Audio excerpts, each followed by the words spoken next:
Hi everybody, welcome back to another Hello Monday video, and I thought it would be fun this week with Christmas around the corner to make these Christmas crackers, and I wanted to have some frilly crepe paper ribbon that was edged in red, and I had seen something similar online and I thought it would be fun to try to recreate that to decorate my cracker. So the first thing I'm going to start with is the Melissa Francis vintage crepe paper, and I cut it while it was still folded on my rotary trimmer so I could get a nice long strip to work with. And I'm going to lay down my craft mat. This is my Teflon craft mat or craft sheet. This is just to protect my work surface. And then I'm going to dab some Barn Red Distress ink against the edges. Now that didn't quite give me as much color as I wanted, so then I got aggressive. And I went ahead and put it down flat on my craft mat. And then I started daubing much more aggressively at the edges. And I actually ended up having to turn it over and do the other side to get it to soak all the way through. And then I speed set it very carefully with my heat tool to get it dry. And now I'm just making the ruffles by spreading apart the edges there, just the outermost edges to create that ruffled effect. And to create a cracker, there's a lot of different ways you can do it, but I just took some toilet paper rolls, because everybody's got those,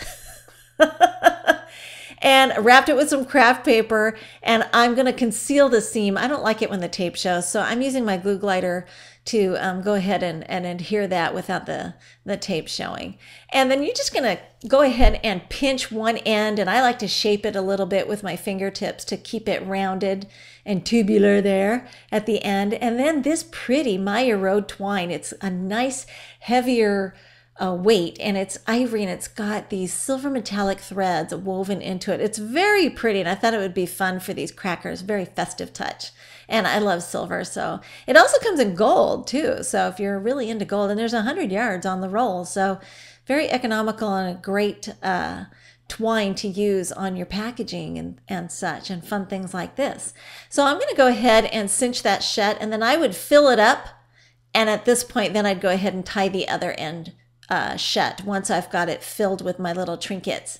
And now it's time to go ahead and embellish the cracker, and I'm just going to take a piece of this ruffled crepe paper that I've created and wrap around just what I need. And you could make a whole bunch of this and use it for wrapping your Christmas presents, for decorating cards. It's just really a pretty effect, and you can make it any width you want because you get this whole sheet. There's 2 sheets in the package, and it's quite a bit in length when you just, when you cut it down into strips. So that's just something to keep in mind. Anyway, I had a lot of fun with it, and you could make wider ones for big packages, but I really liked this particular width. It's about 2.5 inches wide, and I think it's pretty nice for this particular project. And again, I'm just going to conceal where I'm gluing it by folding that over instead of putting tape. I just like this look better.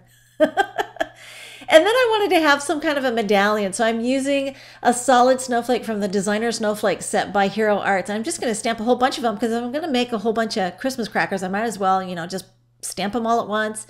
And then I started punching, but I did realize I might not have left quite enough space for the size punch. I'm using a 1 1/4 inch punch, and I might have to knock it down to a 1 1/8 if I want to punch all those out, or get my dies out, my circle dies, and die cut them out. So we're just going to 3D mount that to the front, and I don't get super elaborate with my crackers, but I think they sure are cute and would look very festive on the table and very fun for everybody to open. Thanks for watching.